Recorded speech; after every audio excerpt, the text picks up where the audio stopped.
자, 요즘에 이제 전 세계에서 우리나라뿐만 아니죠. 전 세계에서 정말 메타버스와 NFT는 정말 큰 열풍을 이어가고 있습니다. 그렇다면 이 메타버스와 NFT가 어떤 것이고 그리고 이 메타버스와 NFT가 결합했을 때에는 우리에게 어떤 세상이 펼쳐지게 될지 아주 낱낱이 파헤쳐보는 시간을 저희가 마련했습니다.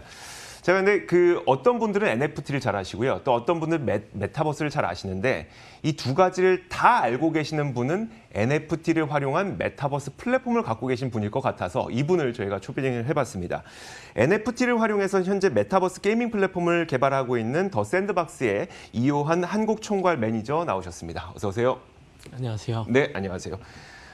방송 전까지만 해도 굉장히 자연스럽게 말씀 잘하시네요. 어쨌든 이야기 한번 시작을 해볼게요. 일단 최근에 NFT가 굉장히 핫한데 이게 왜 이렇게 인기가 많은 거예요? 사실은 지금 이제 코로나 상황에서 네네. 비대면 시대에 새로운 어떤 소통의 창구가 지금 필요한 시점에서 네. 어떻게 보면 이제 가상현실과 그리고 메타버스에 대한 논의가 상당히 앞당겨진 것 같아요. 네. 근데 이제 그 안에서 어떤 가상 자산 그리고 어떤 재화들에 대한 희소성과 진본성 그리고 그거에 대한 어떤 유저들의 소유권을 완전하게 증명할 수 있는 그러한 NFT 역할이 부각이 되고 있는 것 같습니다. 그래서 그러는 가운데 이제 기업들과 대중의 네. 또 관심을 많이 받게 되는 것 같은데요. 쉽게 말하면 이런 거네요.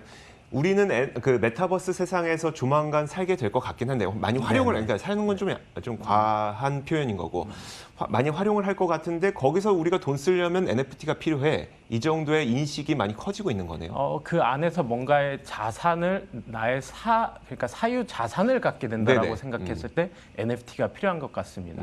왜냐하면 이제 그 디지털 세계는 사실은 어떻게 보면 이제 복사 붙이기가 가능한 너무 쉽죠. 예, 너무 어떠한 그런 컨텐츠가의 어떤 진본성을 증명하기 어려운 네네. 어떤 그런 공간인데 이제 블록체인 기술의 NFT를 통해서 그 안에 있는 어떤 디지털 자산이 말씀드린 자산이나 네네. 그런 재화들의 어떤 그러니까 실제로 그 희소성이 증명이 되고 그리고 이 희소성 있는 아이템을 누가 소유하고 있는가 이런 게 증명이 되기 때문에 그 안에서 사유재산뿐만 아니라 그 안에서 또 이제 유기적인 어떤 순환 경제가 만들어질 수 있게 되는 것 현실 같습니다. 세계는 우리가 많이 경험을 해보다 보니까 현실 세계에서는 내가 땅 갖고 있어. 그럼 땅 부자가 되는 건데. 예. 근데 디지털 세계에서는 너 뭐 갖고 있어? 저 뭐 집행검 갖고 있는데 이거 뭐 집행검이 아닐 수도 있어요. 아니면 예. 나 아이템 갖고 있는데 그래서 그게 얼만데 가격은 없어요. 이렇게 될 수가 있으니 예. 자산을 쌓는 그런 측면에서 NFT에 대한 관심이 굉장히 많이 늘어나고 있는 거네요. 예, 왜냐하면은 이 현실 세계에서 만약 부동산을 내가 소유를 한다면은 이 부동산을 내가 소유한다라는 어떤 증명 서류들, 문서들이 있잖아요. 그렇죠. 근데 사실 디지털 공간 안에서는 그런 내가 이거를 이 희소성 있는 바로 이 진보성 있는 이 아이템을 내가 소유하고 있다라는 걸 증명하기가 어려운데 맞아요. 네. 그리고 이게 실제로 그 오리지널 아이템이라는 것도 증명하기가 네네네. 어렵고요. 근데 그 역할을 NFT가 해준다고 보시면 됩니다. 그러다 보니까 NFT에 대한 관심이 늘어나고 있는 건데 그렇다면 이제 실질적으로 이 NFT가 되게 종류가 많더라고요. 잭 도시가 자신의 첫 번째 트위터를 NFT로 팔았어요. 그리고 일론 머스크의 뭐 여자친구도 NFT로 자신의 그림을 팔았고 그러면 이 NFT는 다 같은 NFT예요? 아니면 NFT의 종류가 다 달라요? 사실은 이제 크게 NFT라고 했을 때는 그냥 전체적인 통으로 해서 NFT라고 생각하지만 물론 NFT가 발행되는 또 다양한 체인들이 존재합니다. 네네. 그래서 그게 지금 현재 뭐 대표적으로 얘기 나오는 것들이 뭐 이더리움 기반의 NFT 그리고 최근 이제 NBA 탑샷으로 많은 관심을 갖게 된 플로우 체인. 네네. 그래서 어떤 플로우 기반의 이런 NFT들이 있는데요. 이런 다양한 NFT 어떤 기반의 체인이 존재하는 이유는 먼저 이더리움 같은 경우에는 그 안에 다양한 어떤 NFT의 표준들이 존재를 합니다. 이미 NFT를 만들 수 있는 알고리즘이 존재를 하는 거였었어요. 예, 그 안에 이제 이제 표준들 이제 ERC 721 혹은 이제 1155 네. 이렇게 존재하고 그리고 그게 이제 어떤 이제 필요한 목적에 따라서 사용이 되게 됩니다. 예를 들어서 ERC 721 같은 경우에는 이제 하나의 아이템이 혹은 하나의 어떤 자산이 이제 하나의 토큰으로 등록이 돼야 될 때 이제 표시가 돼야 될 때 721이 사용될 수 있고요. 기술적인 건 너무 어려워서 예, 저희가 예. 얘기하기 좀 어려울 거고. 그럼 쉽게 얘기해서 잭 도시가 팔았던 자신의 트위터는 어떤 그 암호화폐로 살 수가 있는 거예요? 이제 그러니까 이더리움 기반의 어떤 NFT들은요. 이제 주로 그 플랫폼에서는 이제 주로 이더리움 네네. 혹은 이제 어떤 프로젝트들은 이더리움 기반의 프로젝트가 NFT를 발행하는 경우가 있어요. 아, 네네. 그럴 때는 이더리움뿐만 아니라 그 프로젝트의 기축 통화. 아. 예를 들어서 이제 저희 더 샌드박스 같은 경우에는 이제 이더리움으로도 이제 세컨더리 마켓에서 구매가 가능하고 혹은 샌드로도 바로 구매가 가능합니다. 알겠습니다. 그러면 이런 거네요. 일단 그 잭도시의 첫 번째 트위터는 이더리움을 산 거예요. 예. 그렇죠. 그리고 일론 머스크의 여자친구가 판매했던 그림들도 다 이더리움으로 산 거고. 예, 예. 근데 예를 들어 이제 샌드박스의 경우에는 이더리움 기반으로 샌드박스라는 걸 만들었기 때문에 이더리움으로도 거래가 되지만 그러니까 샌드박스가 내놓은 샌드 코인으로도 거래가 되는 예, 거네요. 맞습니다. 아, 그런 식으로 진행이 되는 네. 거군요. 그럼 뭐 NBA 탑샷의 경우에는 제가 알고 있기로는 플로우 체인이라고 하던데 그럼 예. 플로우라는 코인을 통해서 거래가 되는 거고. 예, 플로우라는 코인을 통해서 이제 그 플로우 기반의 NFT들을 구매를 할 수가 있습니다. 그럼 제가 비트코인을 갖고 있는데 잭도시의 그 트윗을 사고 싶다. 못 사는 거네요. 이제 가장 쉽게 이제 어떤 플랫폼을 사용하느냐에 따라서 이제 네네. 어떤 플랫폼에서 거래가 되느냐에서 이제 차이가 있을 수 있는데 이제 비트코인을 이제 뭐 이더리움으로 이제 환전한 후에 그렇게 구매할 수 있겠습니다. 직접 구매는 안 되고 내가 이더리움으로 바꾸고 그다음에 이더리움으로 구매를 하고. 예. 알겠습니다. 이런 식으로 지금 NFT가 진행이 되고 있는 거군요. 좋습니다. 그러면 사실 저는 기본적으로 어떤 시장이라는 걸 봤을 때 부자들만의 잔치에는 전 별로 관심이 없어요. 왜냐하면 이게 지금 NFT 거래되는 것도 돈 많은 사람들끼리 그 그림을 되게 비싼 가격에 거래하고 있는 거거든요. 사실 그거는 우리한테 도움이 하나도 안 되기 때문에 별로 관심이 없고, 그럼 이 NFT라고 하는 것을 실제로 사업 모델로 구축을 해서 돈을 벌고 있는 기업, 혹은 그렇게 돈 벌 계획이 있는 기업, 이런 기업들이 좀 있을까요?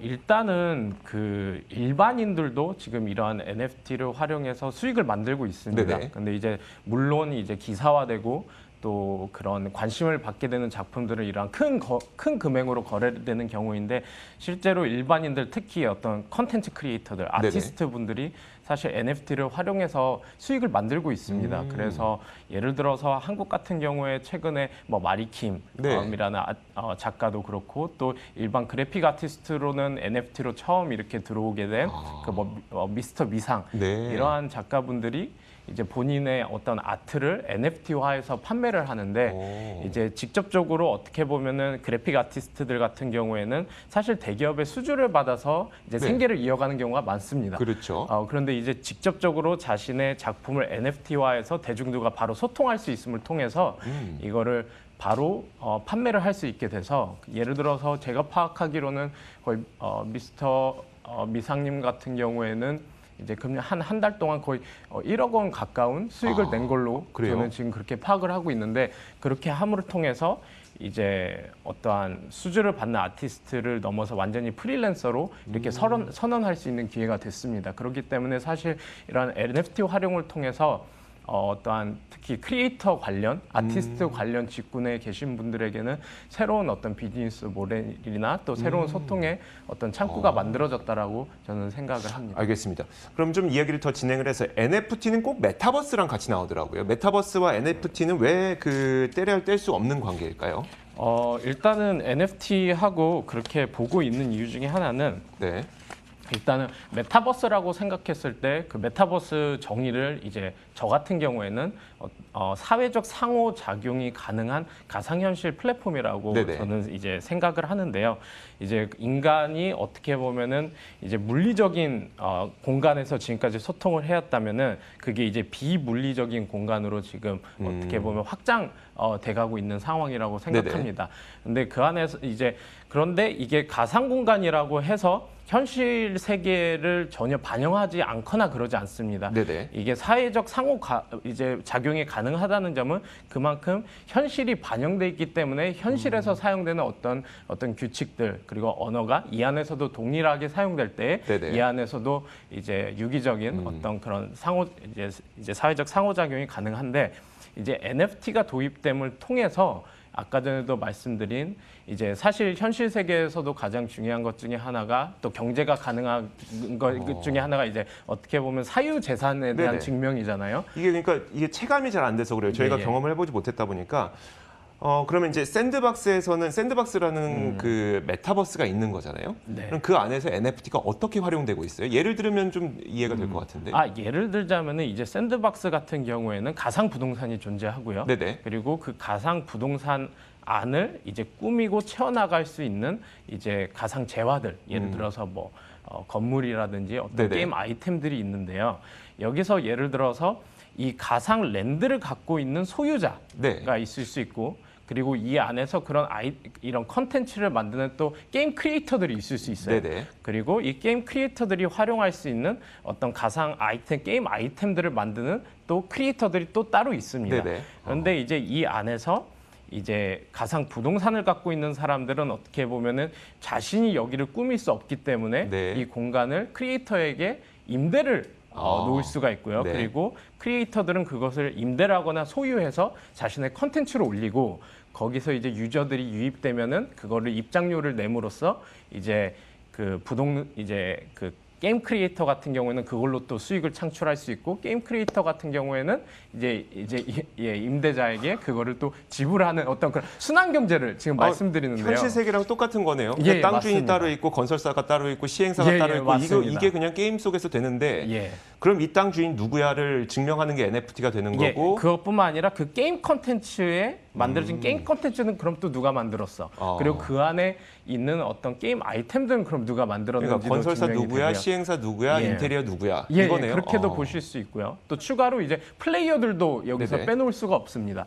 그래서 예를 들어서 최근에 디센트럴랜드 같은 경우에는 그 안에서 만들어지는 어떤 이제 카지노 게임 안에서 네네. 이쪽 이제 직원들을 이제 메타버스 안에서 이제 활동할 수 있는 직원들을 구인하는 그런 공고가 뜬 적이 있고요. 네. 그래서 이거는 꼭 이제 개발진뿐만 아니라 이제 게이머들도 들어와서 본인이 얼마나 게임 안에서 어떠한 방식으로 기여하느냐에 따라서 거기서 이제 보상을 받을 수 있게 네. 됩니다.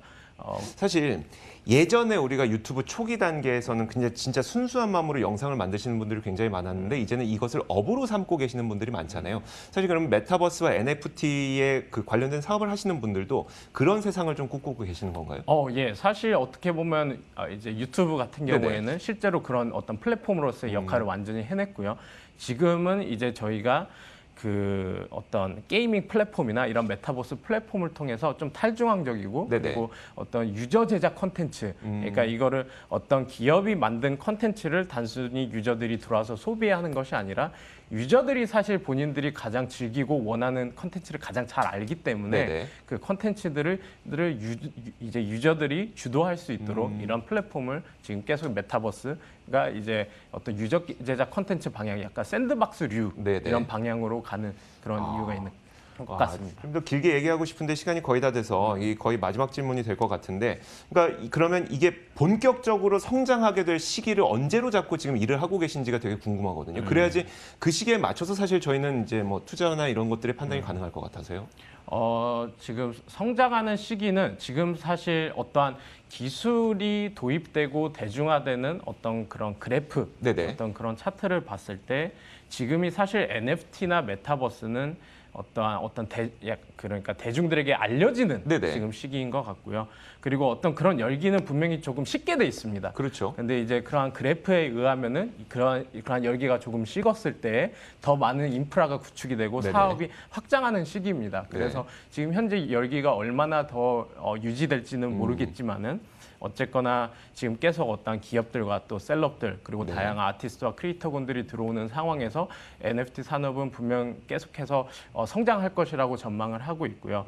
그리고 특정한 어떤 시기를 짚기는 어렵지만은 어떠한 지금 사실 어떤 암호화폐 어떤 그런 시장 같은 경우에도 2017, 18년에 이제 그런 열기와 네네. 광기 이후 어떠한 이제 하락 시장을 거쳐서 그 시기 동안에 열심히 개발하고 인프라를 그러니까요. 구축한 게 지금의 어떻게 보면 꽃을 네네. 어떤 빛을 발하고 있는 것처럼 NFT도 어떠한 그러한 흐름 가운데서 이제 빛을 발하는 시점에 올 생각이라고 올 것이라고 전망을 하고 있고, 특히 뭐 대기업 같은 경우에는 뭐 최근에 이제 트리플 A 게임이 어떤 로블록스도 네네. 메타버스로 가겠다라고 그렇죠. 네. 얘기를 했고, 또 뭐 애플 글래스 같은 경우 어떻게 개발이 되고 어떻게 또 메타버스와 NFT가 접목될지는 모르지만은 네. 그런 부분들이 앞으로 또 이제 유저층을 더 많이 유입할 수 있다라는 전망 가운데 어떻게 보면 분명히 시기는 정확하게 딱 집어서 말씀드리기는 어렵지만 네네. 분명히 주목해야 되고 앞으로 계속해서 성장할 산업인 것은 분명하다라고 오히려 저는 그렇게 이제 말씀드리고 매니저님 말씀을 듣다 보니까 이제 분명히 이 열기는 잠깐 식을 수 있는데 그때가 오히려 투자를 해볼 수 있을 만한 제대로 된 시기가 아닐까라는 예. 생각이 드네요. 자, 좋습니다. 지금까지 NFT를 활용해서 메타버스 게이밍 플랫폼을 개발하고 있는 더 샌드박스의 이완 한국총괄 매니저와 함께 이야기 나눠봤습니다. 고맙습니다. 예, 감사합니다.